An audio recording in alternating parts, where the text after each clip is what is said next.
Thank you all very much for coming short notice to this most important event. We've always prided ourselves here at Policy Exchange on being able to do what was relevant and necessary in short order, and the speakers are known to all of you. They, thank goodness from my point of view in terms of memorization, require no introduction, and they'll provide the most timely and authoritative commentary on the great issue of the day. Accordingly, it's my great pleasure, first of all, to call upon Noman Benotman of Quilliam Foundation to kick off, and then we'll have our four panelists saying their bit, and then we'll open it up for question and answer. Thank you. Thank you, Edouard. Actually, it's very hard for me as a Libyan to talk about the conflict itself. I witnessed like 2 weeks ago, because myself I was there in Libya, and here to be in policy exchange, I should deliver like a proper and fancy presentation, but I decided to tell you just a story, you know? So it's not going to be a proper presentation. But in the case in Libya, I think now the debate is all about the international intervention in Libya. And I'm afraid we start to forget about the case itself, because we start to talk about the intervention, is it right, is it wrong, the consequences, whatever, and we forget about the case, which is like a real serious case. People, they face a real massacre, unfortunately by own regime, which regime decide to use a deadly force to get rid of his nation, all his people. This is what happened, this is the story. Anyway, what I'm trying to say is, the way how it starts in Libya, it was a very peaceful uprising against the regime, and it starts on the 15th of February in Benghazi. There's issues in the internet where people to talk about the 17th of February to be the day of anger, or today, frankly said, get rid of the regime, but peacefully. Anyway, the regime strategy, it was very brutal as usual. He decided to transform from like peaceful uprising, asking for democracy, freedom, human rights, basic needs for humanity, to be a war situation. In a sense, he's successful now. Why Colonel Gaddafi decided to do that? Because to justify his use of deadly force against his own people. Because the guy, he now, I think, more than 42 years in power, and he would like to enjoy his life until he died, and he don't want to see anyone in Libya protesting against him, or even to say to him like, you're wrong, not just leave or whatever. When I was there, I witnessed some of the protests on the streets in Tripoli. Myself, I'm in Tripoli, and I was there, you know, like many nights. There's no like groups, no political groups, no Islamists, neither a political agenda. Everybody just goes out in the street supporting the people of Benghazi, because we heard like a significant number of them, they get killed by the security force and by the army while they are protesting peacefully. So it triggered the same emotions with our own like fellow citizens in Tripoli. And at the same thing happened in Tripoli as well. The regime acted very brutally the second day, because he believes, like, especially in Tripoli, the people, they should belong to the regime, and they support Colonel Gaddafi, and they should look at him like as if he's a god, not just a normal person. One of my friends, when I was there, he's 60 years old, which is really, I still remember in Tripoli, two stories which is, I can't forget. One of them, he told me, look, I am now like more than 60 years old, and really, I have one wish in my life. I would like to vote before I die. Another friend, he used to live in the West. He's very patriotic, he loves his country, and he's always against the war in Iraq and any intervention from the West, Libya. He told me, look, after what happened, I am really wish if the West just go and occupy the country, not just like intervention. He thought, I wouldn't mind just to get rid of this regime. It's just the beginning, you know, early February. Because you don't know exactly what happened there and how the regime reacted against its own people. So what I'm trying to say is, with all due respect to the international community and the UN and all these like legal issues, the people who has the right to decide, do we need international intervention or not? The Libyans themselves. The Libyans themselves. And everybody knows, I think, what happened when the UN Security Council voted for the decision. I think millions and millions worldwide, which is a historical moment. They saw that in Benghazi, when people in Benghazi, they start to say, 1, 2, 3, thank you, Sarkozy. I think it's a huge defeat to Colonel Gaddafi. I think he would rather take a bullet to witness that day, you know. People in Benghazi, like tens of thousands, cheering and saying, 1, 2, 3, thank you, Sarkozy, because of the decision. And I think this is, from my point of view, that's the first step in terms of legitimacy and is it right or not. So we don't need just to talk about the consequences of the international intervention in Libya, but we need to talk about the motives itself. Is there a case there for intervention or not, first of all? This is my point here. Is anybody can say there's no case for human intervention in Libya to protect the people and the civilians? And let me tell you something.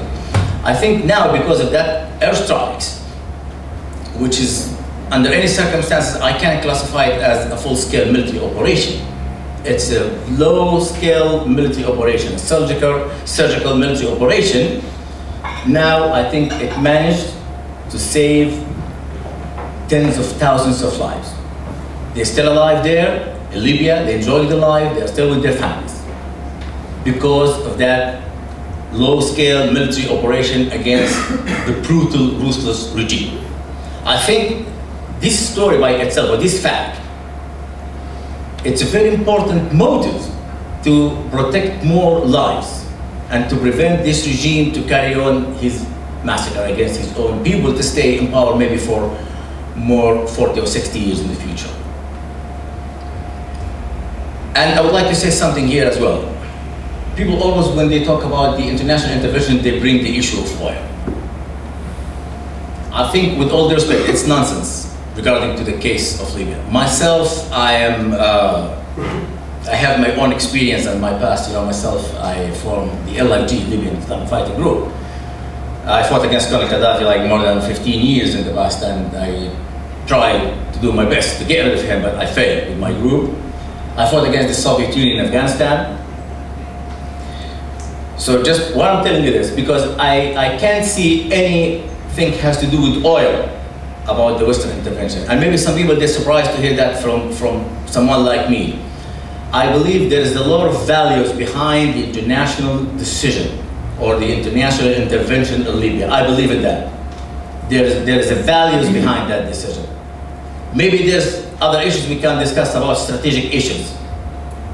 Countries, at the end of the day, they need to serve their own national interests. But I believe it's as well from the national, international community, national interest to make sure the wave of democracy in the Middle East, not in Libya, it will take its course peacefully.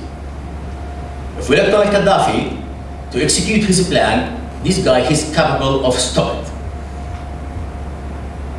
and turn the whole region to like a chaos and war, to stay in power.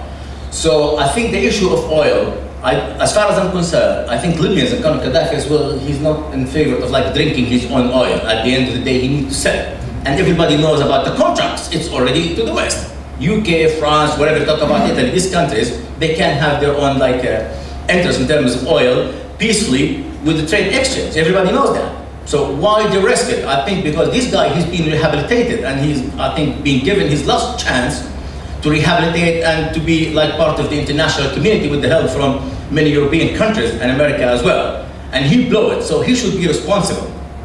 I think from the countries themselves, where they help them, and I think it was right decision. I'm not against that. I think it's a good work to give someone like him a chance to rehabilitate, to forget about terrorism, state-sponsored terrorism, and to be part of the international community again. But he blew it, he's responsible for that. So there's a moral issue here as well from these countries to not be labeled as someone just looking for really about the oil, I don't care about human rights or the victims. Because we are, as a Libyan, we will label them as the people which they support Colonel Gaddafi, to put him in power. We need to serve their own interests. And here we can start to see or witness issues of terrorism, extremism, because this is Al-Qaeda slogan everywhere. When there's like anything has to do with the West, always they said because of oil, because of trade, because of the interest of the Western governments. I believe strongly there is a values here, and I'm proud of that myself to witness this moment, because If you argue until the, you know, like a couple of days, it's very hard to convince anyone about it's just because the interest of oil. Libya producing 1.5, 1.6 million barrels a day, which is nothing in the international market in terms of oil. It's nothing. So I think we have a historical moment even to defeat radicalism in the Middle East, not just Libya. Why? Because we need now, it's the time to implement and to put more resource and efforts to activate one very important goal during the period of like war against terror, which I believe is masterpiece of stupidity. But anyway, that goal is right, winning hearts and minds. Now I think the historical moment to talk to the world, to the youth of the Middle East, here, like the international community, help the Libyans and even the Middle East itself to get into chaos with the military power, with the request from the Libyans themselves, and the request of them from the Arab League, which is a historical decision, I think, the Arab League themselves, because they are not capable of carrying on the mission themselves, but they are asked officially for the help from the international community to intervene and to get rid of Colonel Gaddafi's regime. I think we should really make good efforts to craft a message based on that decision to defeat terrorism and extremism as well. And to tell them it's just a war between the war against terrorism and radicalism. It's not between Islam and the West or a clash of civilizations. Thank you very much.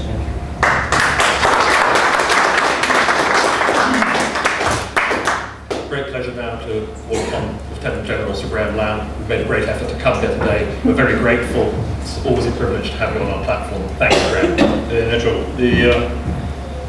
I think the expectation needs to be checked.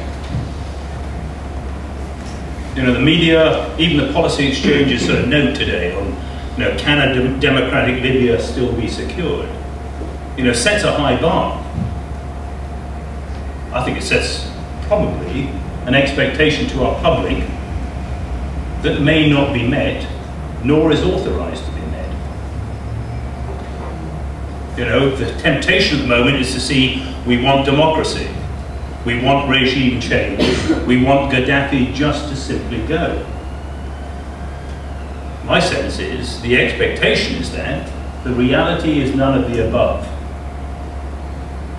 And if our expectations are not met, then blame and failure will be placed upon President Obama, the President of France, Prime Minister, Cabinet. And it would be inappropriate to do so. Because the authority we have is quite clear. You know, it started with Lloyd Axworthy's, who was the Canadian Foreign Minister's efforts in 2001, having, I remember it only too damn well, out of Kosovo and Rwanda, you know, what was it, 900,000 in 8 months, or was it 800,000 in 9 months? That the result of that led to him driving into the UN the need for change, the issue about a responsibility to protect. Nothing happened really until 2005, when the African Union, in its founding charter, said we should look this. And in 2006, the UN adopted that premise, that they should, when appropriate, act in a timely and decisive manner.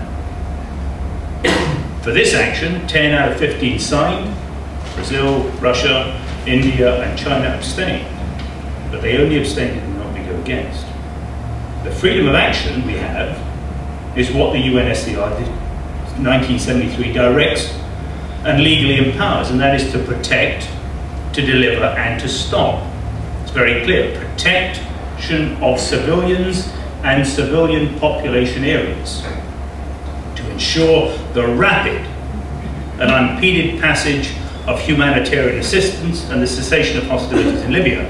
The UN mandate does not direct us to take sides, to support the rebels or the regime, and there are those who do that on both sides.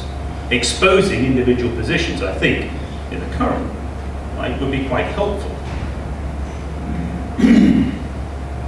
Coalition military operations. Our military actions have to be scrupulous in following that authority. So what we say and then what we do must be transparent, right, and morally defensible. What we have done to date, set by our political and military senior leadership in this country, the Prime Minister, David Cameron and David Richards, has done just that. The United Nations, UK, France, the United States, and many others have acted, albeit a little late, but in a timely and decisively, and fulfilled that UN responsibility to protect, because my friend pointed out, when you looked at the forces arrayed and moving towards Benghazi, the outcome would have been ugly. So we did follow the responsibility to protect. And unlike many others, we have not prevaricated or taken some of our fears, but acted as we should as responsible members of the United Nations. The Libyan response, what Gaddafi has done, is just not that. Be his responsibility to his people or to us, the international community. He announced a ceasefire immediately while he was advancing on Benghazi. We should not be surprised. I remember Mr. Taylor in Sierra Leone. I remember Berlin. I remember Pan Am. His siren voice to the international community at the initial outset that, oh, it's Al-Qaeda that's attacking me, and then as soon as we turn the tide, it's, oh, the Crusaders are now attacking me. His reference to a few million of his people as cockroaches, and his actions over time and today, presents his colours. Gaddafi is simply an international liar and cheat. And his actions against his people, without doubt, in my opinion, amount to crimes against humanity, imposes a threat to international peace and security. But the coalition military part is quite clear in this endeavour as authorised now. Protect, deliver and stop. Regime change, it is for the people of Libya to contest and, if necessary, change their leadership. It is for the military coalition of the willing to make it clear to all that we intend in spirit and deed to vigorously enforce the United Nations resolution. So expectations in reality is this is not a campaign, as currently authorised, to change a leader, but to change his abusive behaviour, and that of his armed forces, and of his so-called government. The military task, I sense, is complicated, but at the same time, relatively easy. Protect, deliver, and stop. It is for the international community now to embrace and to challenge Gaddafi and his regime through the international courts, through his abuse and misuse of financial trust of the Libyan people's money, through diplomatic channels, political pressure, human rights, the bringing to bear global alliances of the UN, EU, AU, all as appropriate, to inform his own and others of his excesses and abuses, and to isolate him. This is the proper use of soft power. So in summary, it is for the military to do its duty and to deliver the big three. Protect civilians and civilian areas.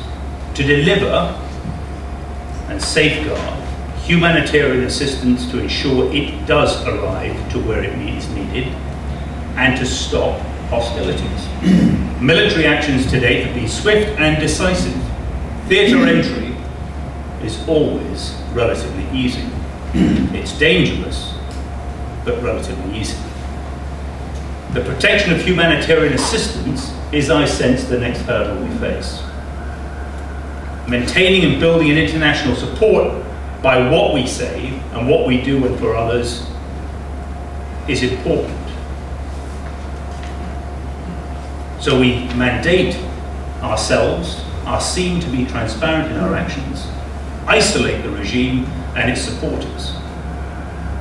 Either way, the decency and care with which we act will be critical to the outcome of Libya and for the authority of the United Nations. Thank you.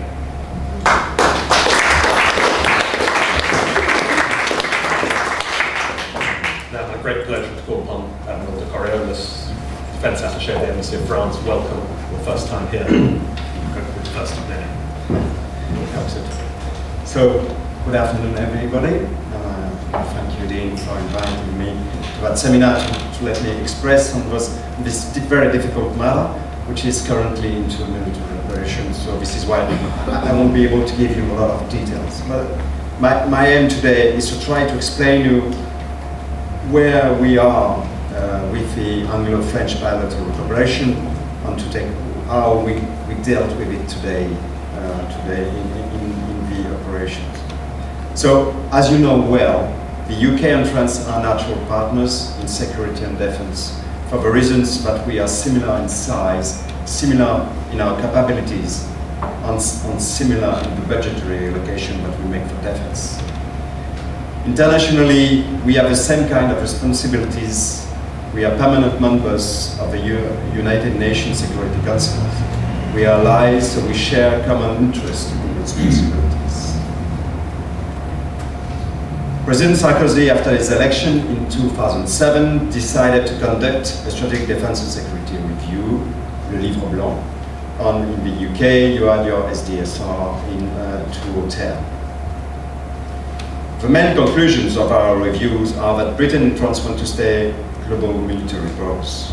That means that we are nations with fighting powers and the will to use them if necessary, which is crucial. We are facing, according to a review, similar threats. During our summit in November, President Sarkozy said that he couldn't imagine a threat to the UK which would have no effect on France and vice versa. So by signing our treaties on defense and nuclear simulation, Prime Minister Cameron and President Sarkozy set the framework for our cooperation and paved the way for rationalization of our resources. The UK and France contributions to the United Nations or to NATO or to common foreign security policy, all in bilateral framework, as it is set out in the treaty itself. The wording is in fact in the treaty, as significantly strengthened by the treaty. We believe this cooperation will benefit both countries on a bilateral basis, our allies, and contribute to the security of the Atlantic Alliance, improving the Anglo-French bid to NATO on one side and also to the European Union. You are surely familiar with these figures. We have a critical mass for France and Britain together, which means that 45% of the European budget on defense, 50% of capabilities, and 70% of research and technology. So the strategic analysis of the threats leads to the same conclusions in the UK SDSR and the French Livre Blanc, which is that the world is more dangerous and less predictable. Both sides emphasize the issue of national resilience, and because of strategic uncertainty, we focus on strategic function on the French side, which is called knowledge and anticipation. Now, if we come to today, if we consider the events around us, particularly in the Middle East and in North Africa, we are now confronted with what our Livre Blanc has called the arch of crisis. In this regard, consider that the Anglo-French agreement set an example to the EU nations for the contributions to United Nations on one side, to NATO, to the European pillar, and the European Union itself. We observe that the United States has strongly saluted the outcomes of the summit, as well as the European nations, like Germany or Italy, who have said that they would like to join the kind of agreement that we have reached. This is the general framework on which we are working. And like Graeme, I will now sit on Resolution 1973, because this is the main thing which is giving the legitimacy of our action.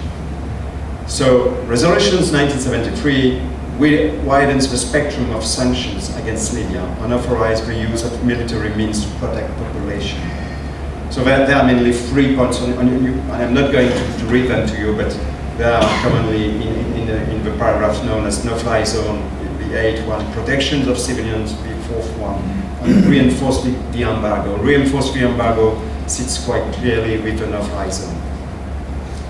On Saturday, the 19th of March, President Sarkozy ordered our Chief of Defense Staff to launch Operation Harmattan. And Harmattan, it's a dry and dusty West African wind which blows from the Sahara into the Gulf of Guinea during winter. It's the name of a French participation to the international military engagement in air operations to protect the Libyan populations against the attack from Colonel Gaddafi forces.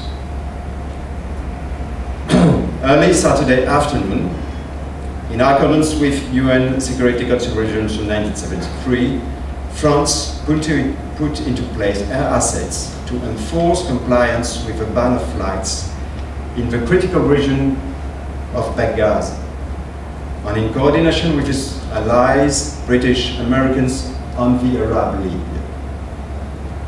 At this stage, while the international disposal is getting into place, the command of our military assets are ensured through each national staff. That means that in France, it is within the CPCO, which is the equivalent of the UK BGHQ, under the command of our Chief of Defense Staff. Coordination is ensured by the United States in close contact with other countries, with all other countries in the coalition. And this coordination has three aims. First one is optimizing assets to obtain the desired effect, relying on capability provided by each country. Second one is deconflicting assets because we are working in a common area. And the third one is to ensure that each mission is conducted in an enduring way and covers the whole air and maritime Libyan space. As you can see, the ultimate aim is to apply United Nations Security Council Resolution 1973. It's to enforce no-fly zone to forbid to Colonel Gaddafi the use of his planes to bomb his population. And it's to protect Libyan population from attacks of Gaddafi forces. So legitimacy of our interventions, coordination with our allies, including Arab leagues, to plan and conduct a multinational operation. And if you look at what Graeme was just saying before, you will find no differences between the French and the UK position. Thank you very much.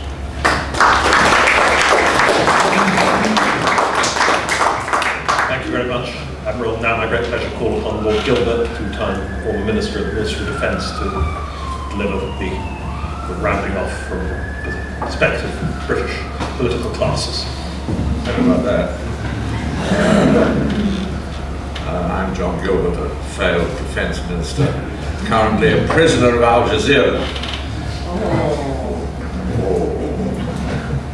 It takes up a lot of my time. I imagine most of you, ladies and gentlemen, come here to get the answers to two questions. What is the end game going to be, and when are we going to see it? I might as well tell you straight away, I haven't the faintest idea what the answer to either of those questions is, so I should quite understand if you want to leave now.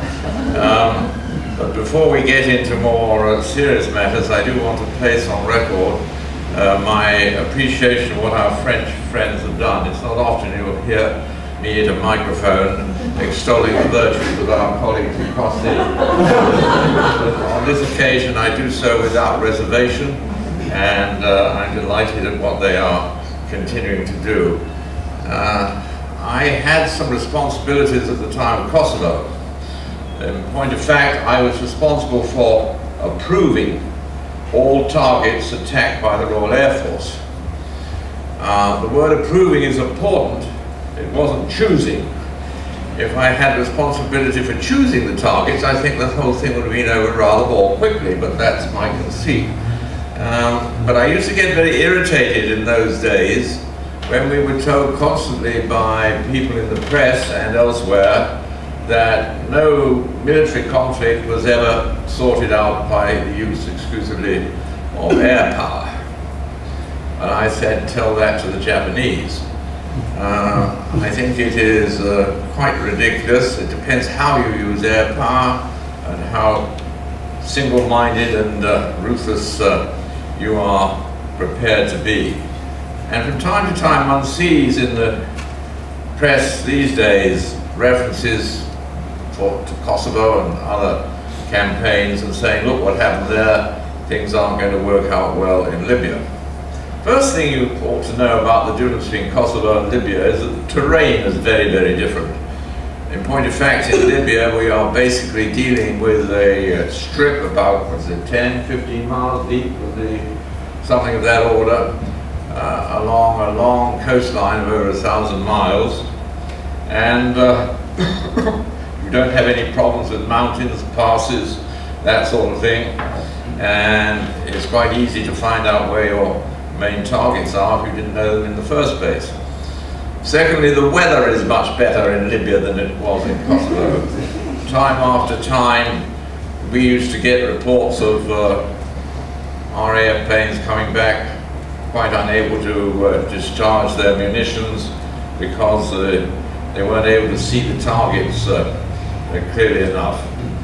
And these are huge differences in operating characteristics of what is happening in Libya at the moment, and what did or did not happen in Kosovo.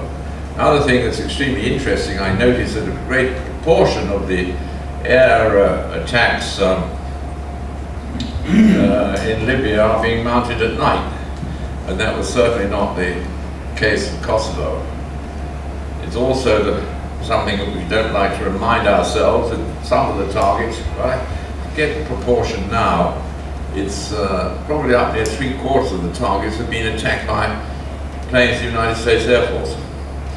And we Europeans don't like to be reminded of the contribution that the Americans make to our little squabbles in Kosovo inside Europe, where 85% of the attack missions were flown by the United States Air Force, quite a few of them from Kansas. So we are still faced with a NATO that is not united and simply doesn't have the energy to use the assets available to it, with the honourable exception of our French friends, and I think we're getting some planes in from Denmark, and of course the Italians and the Portuguese. I'm not sure the Spaniards are, I think the Spanish are putting some planes in, but basically NATO is just being lazy about this. And when it comes to targets, we thought we destroyed an awful lot of armour in, up to 8 minutes yet? 2 more minutes. We destroyed an awful lot of armour in Kosovo. It was quite a surprise to us that when the Serbs pulled their armour out, we counted more armoured vehicles than we thought they had at the beginning. Luckily in Libya, you can see these things quite clearly in the round. You don't fall into problems of that sort. The greatest problem we have in Libya is this question of civilian shields, which this extremely unpleasant man is using and will use, particularly as things get desperate. As to an end game, I don't think it's going to be like in Rommel, where 2 gentlemen knock on the door and walk in and say, "Good afternoon, sir, and here's your revolver." Somehow I don't think that Mr. Gaddafi will be interested in that, but I do think that as the area of Libya that he controls gets steadily smaller and smaller, there may well be possibilities that those in his innermost circle will turn against him, and you could find some quite surprising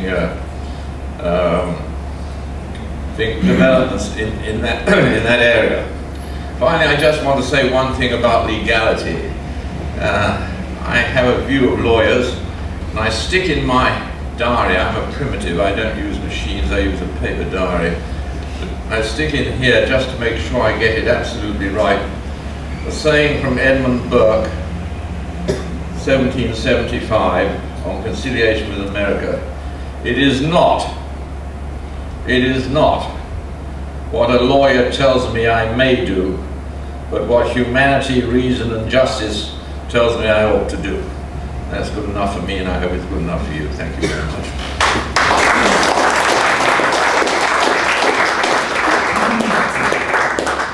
Our panelists very kindly agreed to answer questions. No question too outrageous, just always give your name and organisation. Gentleman there. I read large reporter and author. Just two questions. One, particularly to John Lamb. Because of the tribal nature of Libya, the likelihood of ending up like a Korea situation, like East Libya and West Libya, and although the oil is evenly divided, so there's more water to the east. What would be the situation? I mean, the Libyan opposition, the rebels, do not actually have the manpower, the discipline, the army, the armor. Are we going to end up taxpayers having to keep protecting them until they are able to have enough landmines and inspiration?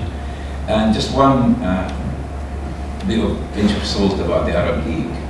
I think the Arab League, you're sort of too optimistic about it. The Arab League this time acted for the ambition of Amr Moussa. Amr Moussa is no Democrat, he's a demagogue, and the Arab League historically was a tool for Arab dictators to divert attention from the people's demand for democracy and improving their living into focusing on Israel. And Amr Moussa is the choice of the reaction force of the Islamists and Mubarakis and the army in Egypt to become next president and reverse the revolution. And that's why they acted this way, because the tide was on supporting the Libyan people. Had it been a week later after the referendum, which was rigged, we see what I have said immediately. On that day, he changed his mind. So we actually have to be very, very careful about relying on the Arab League. My money is the Arab League will change position once circumstances change politically there. Greg, do you want to say anything? Because you want to say something? Do you want to go first? What's that, please? Do you want to go first? Okay. How long we should be supporting the opposition? As I said, my sense is the authority we have right now is neither to support the regime or the opposition. It is merely to protect civilian areas of population. As long as it is necessary. If that's a responsibility the United Nations has taken, if that is the humane and right thing to do, then I have no difficulty at all in us seeing, in effect, the need to be able to sustain that commitment. Fair weather friends in these particular conflicts, savage wars of peace, whatever you may refer to them as, I sense are not that welcome. We either stand by what we say, and our conscience tells us to do that which is right. My sense is that therefore we are committed to ensuring the protection of those people and the delivery of humanitarian assistance as appropriate. So if we end up like Korea, then we'll need a new resolution from the UN? I don't work for the UN, I'm a retired old bloke now, so my sense is that the reasoning behind our commitment is not unimportant. Claire Lockhart wrote a very interesting piece of book a little while ago when she talked about 2020, 2025 being the 40 to 70 failed or failing states. I sense we're seeing some of that now beginning to emerge. The responsibility of the global enterprise that we're all part of, the United Nations and the like, both as responsibilities to protect and responsibilities for our own interests, actually means that we have to now step forward. That we do have to do the right thing. And in my view, this particular intervention has absolutely set that template. How we see it through, we will be judged on. I listen to what people say as I get older. I judge them by what they do and their deed. Regarding the regime change, I believe to protect the human being and the civilians is the duty for the international community. Otherwise we don't need it. What's the meaning of the international community, including the UN? It's nonsense for me. So but the regime change is the responsibility for the Libyans. And as far as I'm concerned, there is no Libyan ask for help to regime change. They ask for the international community to intervene to protect the civilians. But to change the regime and get rid of Colonel Gaddafi, it's still 100% the duty of the Libyans. It's very important to emphasize on that. The second issue regarding Amr Moussa, we have a very Egyptian and Arab popular singer, his name is Shaban Abdel Rahim. Once he came up with the song, which she said أحب عمرو موسى وأكره إسرائيل. Like I said, I love Amr Moussa and I hate Israel. I believe he's wrong. gentleman there, name and organisation. Hi, Joe Bone from Weber Shandwick. I was just wondering, who actually are these rebels? And I mean, what do you know about them? Do you actually know that they really want Western-style democracy? And could you not be just swapping one dictator for another? No. First of all, we don't call them rebels, actually, they are just the Libyans, the revolution. But it's, I think after 2 weeks of the uprisings, the media started to call them the rebels, and I believe it's upset a lot of people, because it was a peaceful uprising. And if you ask me, who is the rebels, as you mentioned, it's just the Libyans, lawyers, taxi drivers, cookers, teachers, women, children. It's the Libyans. You will find everyone, including some radicals or fundamentalists, because they are part of the Libyans, and we can't ask them, because they are fundamentalists, to just stay home and watch, because they've been attacked by the regime. But the point is, are they behind this uprising, or do they have a chance to dictate the agenda or to decide what's the fate of Libya? I can tell you it's absolutely zero. They might cause a problem in the future, yeah, but they can't. I know exactly what's going on in Libya now. It's the dominant force, it's a liberal democratic force, because they were behind it from the time when it's beginning. Lawyers, intellectual, and a lot of ex-leftists in Benghazi. They were the force behind this. About the future of Libya is going to end up as a democratic state or not, I think it's depends about for how long it's going to take to get rid of Gaddafi's regime. But I'm still optimistic, and I believe we need like a transition period after to get rid of Gaddafi's regime, because we have 40 years. We don't from Gaddafi's ruling, and the outcomes is there's no infrastructure whatsoever for democracy or even a civic state. So that's why you need transition period to give time and to pave the way, at least 2 years, for a democratic political system to flourish and to be developed. But I'm still optimistic, as I told you, and there's a difference between when we start and how to bring real democratic system, which is a very, very long period. But the most important thing, I think we started already to do that. So I'm still very optimistic about the future of Libya. Can I just ask a follow-up question on that, relating to that? Is just your assessment, sort of perhaps in greater detail, of the balance of forces within the Libyan opposition? I mean, if one thinks of the situation in Egypt, names like Al-Musa, certainly the Ikhwan as an organisation and so on, are well known, and people have some sense of that, to use an analogy which probably many would eschew here in Iraq. People knew who, prior to the invasion, who Muqtada al-Sadr was, who his father was, who Ahmed Chalabi. People had some idea of the names. We don't, sort of, in terms of those of us living in this country now, have the same kind of knowledge of the various elements. And we don't know who is it. We know that there are elements, but we don't know which ones are strongest and which are likeliest to come on top, which I think was perhaps behind your question. I wonder whether you could say something more about that. Yeah, I think it's reinforced my argument, or what I've just said. It's just because the people behind it, that's why there's no key figures or even political parties behind it. And after a while, after 2 weeks, everybody being forced to create sort of organization or board to start to deal with the international community, and here we come up with the idea of the INC, the International Council, and most, or let's say the main key figures, they are well known because they used to be ministers within Gaddafi's regime, and some of them they've dealt with the international community, if you like the West, for a long time, so they are well known figures. And it's just, I think it's a crystal clear, if I may say, fact that the guys now behind the revolution, in terms of leaders, they are well known. They come from a different background, like military, if you like, Major General Fattah Yunus, the ex-Interior Minister, or Mr. Mustafa Abdel Jalil, the ex-Justice Minister, the ex-Economy Minister, Mr. Isawi, now he's in charge of Foreign Affairs, and you name it. A lot of them, they are well known. Just like, if I say maybe liberal, secular professionals. So this is the political, if you like, entity which is now maneuvering and try to make sure this revolution ended up with safe hands and reached its destination peacefully. But on the ground, if you talk about the grassroots, because Libya, it's a very tribal society. It's a fact. And a lot of people, it's very hard for a lot of people to understand that. But I hope, I'm not gonna be like the dogmatic, here. I hope we can manage just to keep everybody together, and that's why one of my main ideas during the transition period, we really need very strong government, just for 2 years period, to make sure everybody is involved and to build the country together.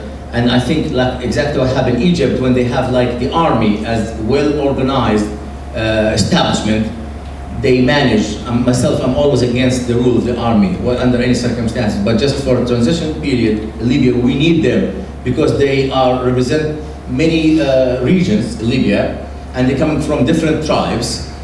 And I think the only I think strong organization or sort of government I'm aware of in Libya now, to make sure the tribes, everybody stay calm, and everybody starts to see, yeah, they can have their own privilege, let's say, maybe they used to get because of their position with the previous regime, Gaddafi regime. Now I start to call them previous regime.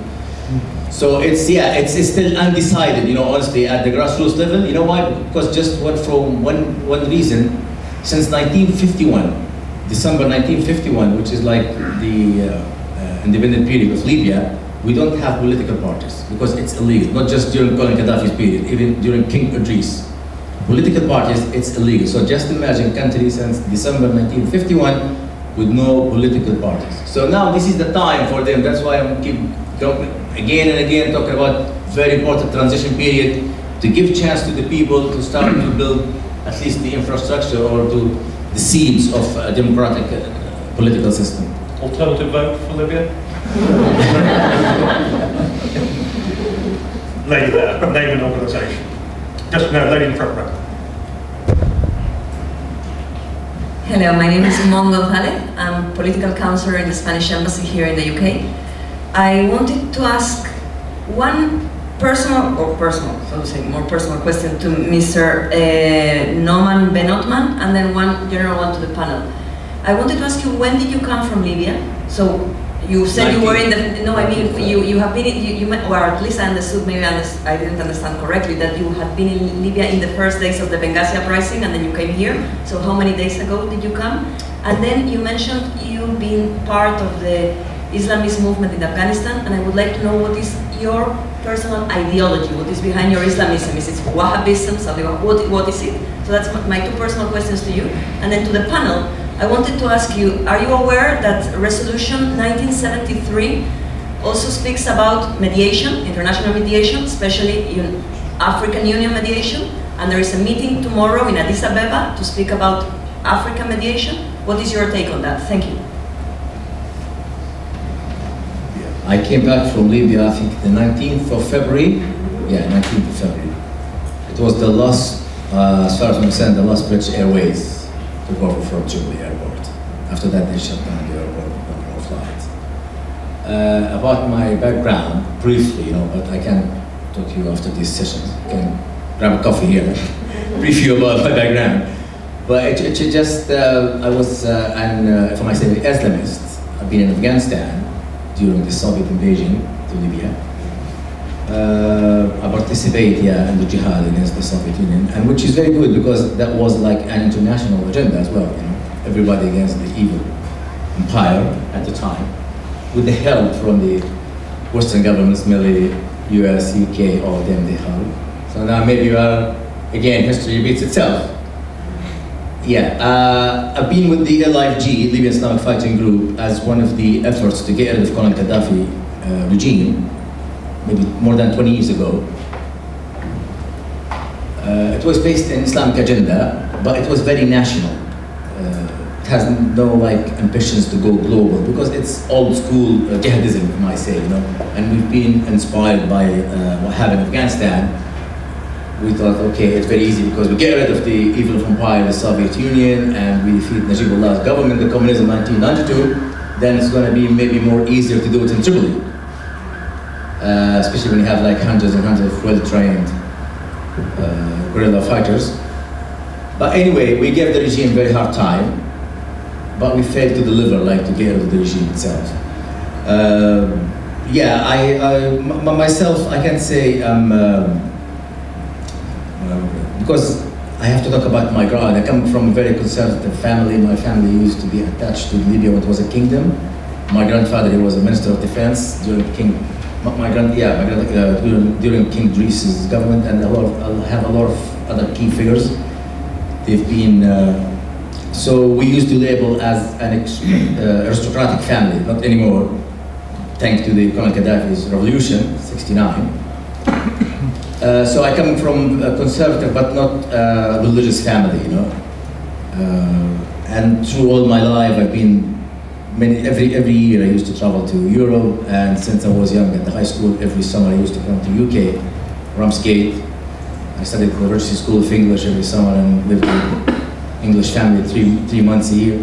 So this background helped me not go too deep in terms of like Islamism or terrorism, you know, the way I grew up. So after I did my time or my career as a jihadist, I recognized from a political perspective it's not going to deliver anywhere, and that's why I told Bin Laden and all the jihadists in 2000 in Kandahar, I told them the experience of the jihadi movement through all the history, it's a total failure. That's the outcome.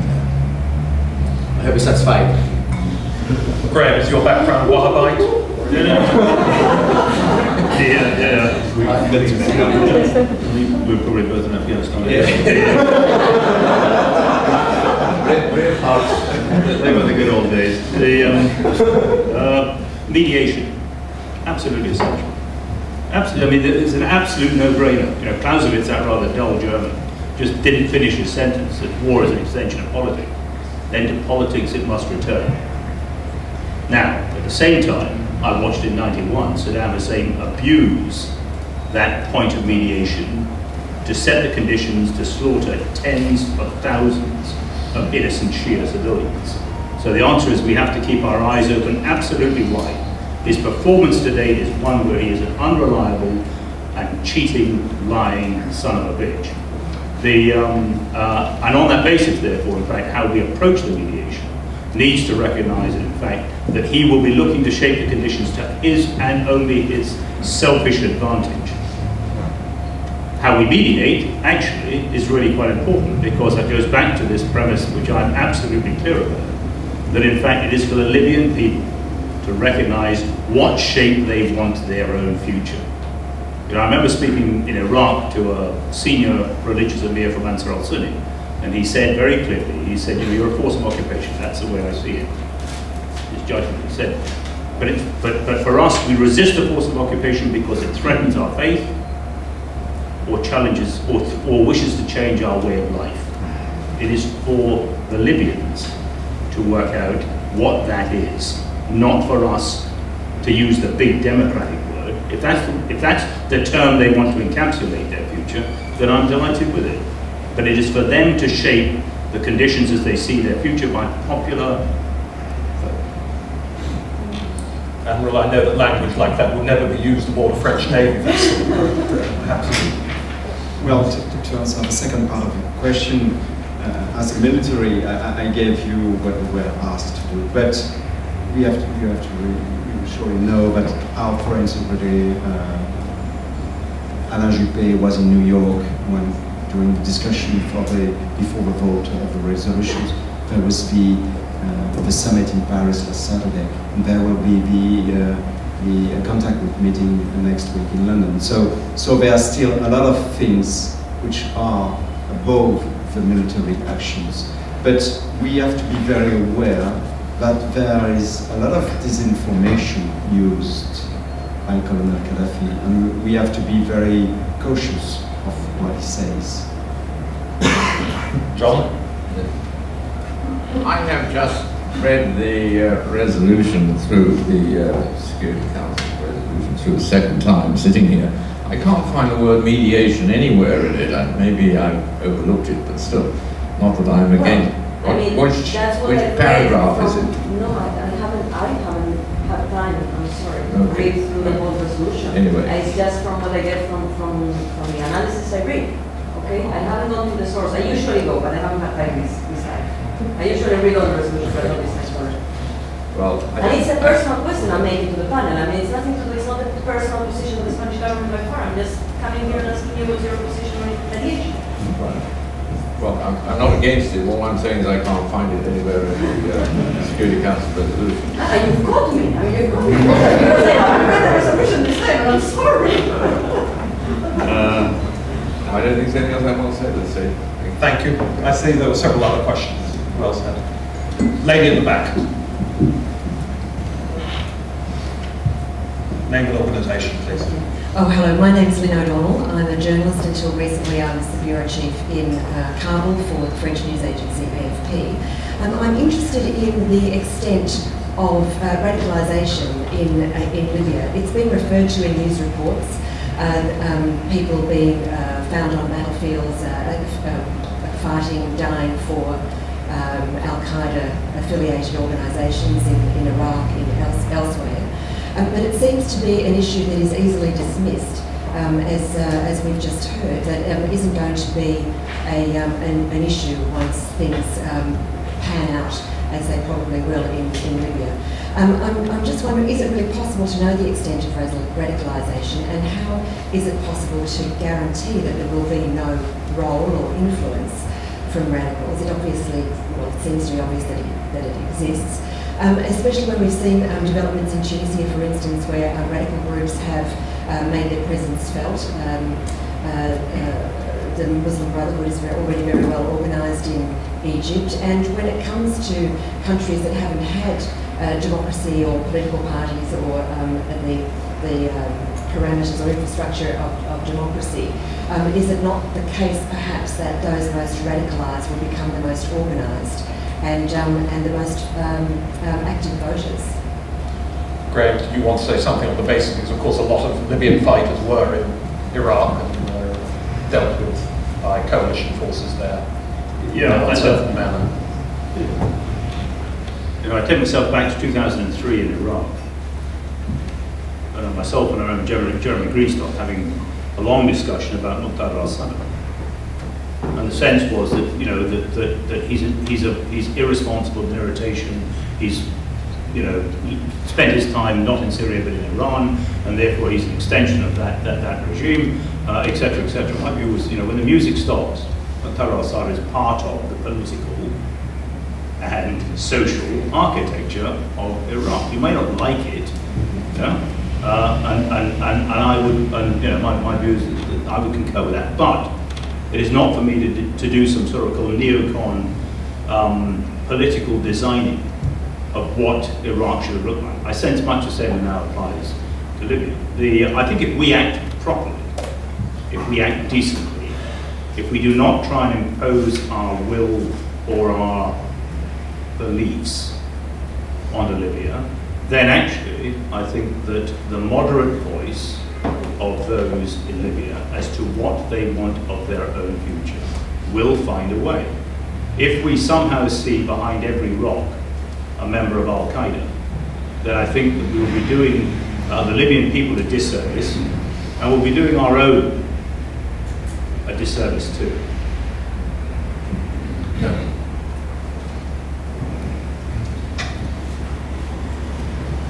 Before the revolution starts in Libya, everybody knows, like, which I talk about maybe the 17th of February, there is no presence for Al-Qaeda whatsoever. Because of the regime was very successful, and the brutality as well, and ignoring human rights. So not just Al-Qaeda, but for any other groups, even Muslim Brotherhood, no non-Islamic group or even a secular group exists in Libya. The regime was very brutal regarding this issue. But just I would like to put something here, maybe to make people understand exactly the future of Al-Qaeda in Libya. There's a difference between the Islamists in Libya or the Islamic or the religious status of Libya, which is very important. The Islamic status of Libya, because it's a Muslim society. But the most important thing, Libyans, they are a Maliki school of thought, which is not part of the like Hanbali or Wahhabism. It's a Maliki, very traditional Maliki school of thought in terms of theology. If you talk about beliefs, which is called Aqidah, maybe the creed, most of them, they are Ash'ari. The vast majority of the Libyans. Ash'ari, it means they are kind of with conflict with Sunni, within the Sunni itself. And both these two issues I mentioned, it's against the Salafi jihadists and Al-Qaeda. And all the extremists, they don't accept it. The third issue, which is very important in terms of behave, most of the Libyans, I talk about the most, not the minorities, Most of them, they are Sufi. It's well-established Sufism in Libya, all over the country. And you know, if you like to upset any Sunni or Salafist or Jihadi, just mention Sufism. So this is the religious status. That means the environment for them, the strategic environment. Is it possible for them to infiltrate that environment and to implement themselves? This is the challenge. I think this is the fundamental issue, the way I understand it. I think it's very difficult. That's why Al-Qaeda failed many, many years to infiltrate the Libyan society, including the LIG, my ex-group as well. You know, it's always a minority of the minority. You know? Even if you are against Gaddafi's regime, which is like public enemy #1, but you don't get support usually from the Libyans. I'm talking about the 5.6 million, based on religious agenda, which is very important. So the religious stance, it's against the Islamist situation in Libya. It's very important. Al-Qaeda, they are interested in Libya, of course, without a doubt. I know that since 1992. They are very, very interested in Libya. But it's not by its own as a hub for jihadism, but because they believe it can serve as a backdoor to Egypt, first of all, or Algeria as well. That's the strategy of Al-Qaeda, and it's a very old one, as I told you, since 1992. From my background, I know that. So, do we have the Libyans themselves as radicals or as a jihadists? Yes, of course, there are a few thousands of them. Myself, I'm involved since 2007 in process of reconciliation, and we managed to release hundreds of prisoners, including some of them, they've been in Iraq, very young people, 19 years old, 20 years old. I was shocked because most of them, they have no ideology whatsoever. And just imagine, I'm going to tell you something I would never ever mention before, you know, and it's off the record. I've seen people, they went to Iraq just because they would like to show off when they get back to their own town in Derna. Believe it or not.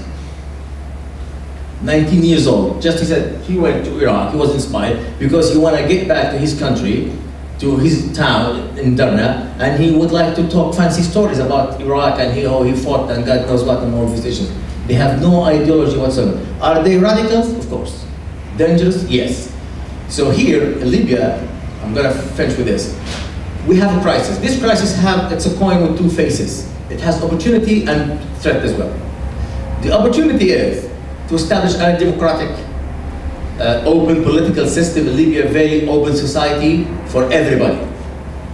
This is and I think the international community, not just in terms of like protecting civilians, they have duty as well to help the Libyans, because this is why I mentioned 40 years a country without infrastructure for democracy or even a civic state. So they need a lot of like knowledge, experience, empowerment, resource, everything. Government and then government work. This is the opportunity, I believe in the media, we should focus on that. The threat, which is the other side of the coin, I'm not going to say no, there is no threat. Of course there's a threat. And you said, what's the guarantee for this case not to turn out to be like advantage for the action? Now we have a war, and when you have a war, the percentage of the uncertainty, it's 100%. No one can guarantee nothing about the war. And we have a flow of situations. Every 6 hours there's different situation. But as I told you, from my understanding as a Libyan now, things goes good towards democracy. The opportunity, it's more than the threat. And even say if some people, they gone crazy and they start to act based on Al-Qaeda ideology, I think it's very easy to get rid of them. As simple as that. Lord Gilbert. Talking about people with no ideology, thank you very much. I've been very struck watching Gaddafi making some of his pronouncements. And it struck me there's absolutely nothing behind them whatsoever. It's a sheer emptiness. And all there was greed. He was saying to people, let me rule you, because I've always ruled you for the last 40 years and you can trust me. And there are huge sums of money tied up around the world under the asset freezing program. And I don't know what's going to happen when that comes loose.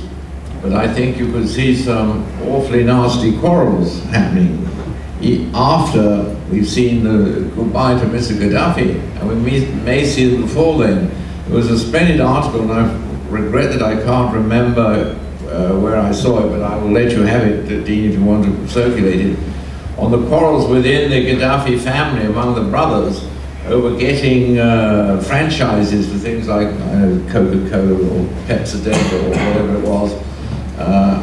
And they were vicious, really, really vicious. There's no great love lost from what I have read between various of the sons, not all of them, but 3 or 4 of them. And, but to go back to the point I made a moment ago, there are huge sums of money that make the Saudi royal family look like paupers. And billions and tens of billions, and sometime or other that's going to come out and people are going to want to get their hands on it, and I don't think they're going to be too gentle about how they said about doing that. One final question, I think time has come short. Do I see any final, anyone wants to? Gentleman there at the back. Good afternoon, Duncan Brown from the MOD. I just wondered how far you think the decision by various Western governments to intervene in the case of Libya had to do with actually the message it sends out across the rest of the Middle East, and in particular perhaps limiting the excesses of other government action and possibly boosting the chances of other rebel groups in other countries. The lady here has been persistent as well, so if you have... It's a very quick question, which is just how long does this go on for? Can I ask all our panelists to go, starting with you? I will get the difficult one first. I haven't the faintest idea, and I think it could well be a much shorter period of time than most people think at the moment. That's what I said. I have a little distance in front of distinguished military men, but I can't see Gaddafi taking the sorts of losses he's having to take at the moment. He doesn't have an air force, we're told. The Navy's out to lunch. All he has is a few tanks and 155mm guns. And once his advantage of those is seriously attenuated, I think there'll be an awful lot of people changing sides very soon. But that's an amateur guess. But don't place any bets on that. And the gentleman from the MOD, this question. What was that? Sorry, in terms of the message it sends out, so less Libya specific in terms of rationale for intervention? I think it's quite healthy myself. I mean, we've been told what an unpleasant man Mr. Gaddafi is. What we haven't been told is a murderer and a torturer. And essentially his message is, you know, I either want to rule you or to kill you. And I think the message will go. People will interpret it in different ways, but I think our friends are Saudi must be biting their fingernails a little bit at the moment. I mean, you don't want me to go through Yemen and Bahrain and all the rest of them. I'm a little surprised at how little this uprising has infected some areas, and I'm rather pleased, you know, because I have to think that Qaboos isn't a bad fellow, and the chap in Morocco, and also Jordan's Abdullah. We've got some very unpleasant friends there. So we've been applying double standards, no question about it. And we'd be hypocritical to deny it. And I think we're going to go on applying double standards. Hands up in this, who in this room never applied double standards to their families? Come on, let's see you. On your own. I don't look at my mum. On your own. So I think it's very healthy. Does that answer the question? Admiral. Yeah, I would just say that what I've been asked armed forces is to ensure that each mission is conducted in an enduring way. So I don't know how much time it will take, how much it will be ready to answer the question. Great. I just said two things. The first one, the question from the back, which is, I don't think the intention was that, oh, here's an opportunity for us to sort of demonstrate a sort of international intent, sort of, you know, and we'll lead that, and sort of that will change the paradigm. I think the Prime Minister did it for absolutely the right reasons, because the United Nations had taken that position, you know, and for those of us who were involved in Rwanda and the likes of Kosovo, you know, it's an ugly old place, and so therefore, you know, that presented itself, and it would have been easy to have not been courageous and not taken that position. So I don't believe that was the reason. I think the message that it will send, you know, what is it, Newton's second law, I think, every force is equal and opposite. You know, there is a backlash to this one, which is, you know, we're now on the treadmill. Now, I have no difficulty with that. But people need to recognise from our national perspective, from what we believe to be right, what is proper and what is decent humanitarian approach, and how we play that into the national community. We are now on that stage, and others need to join us. Some have. Some will elect to, in fact, return with their selfish self-interest. Well, transparency is a good course of action, to expose those indifferences or those deceitful acts on their behalf. I think it also sends a message out to those who, in the region, that the tolerance of just arrogant abuse is now being looked at as is. I think on the question of how long, it comes back to my slightly principled view.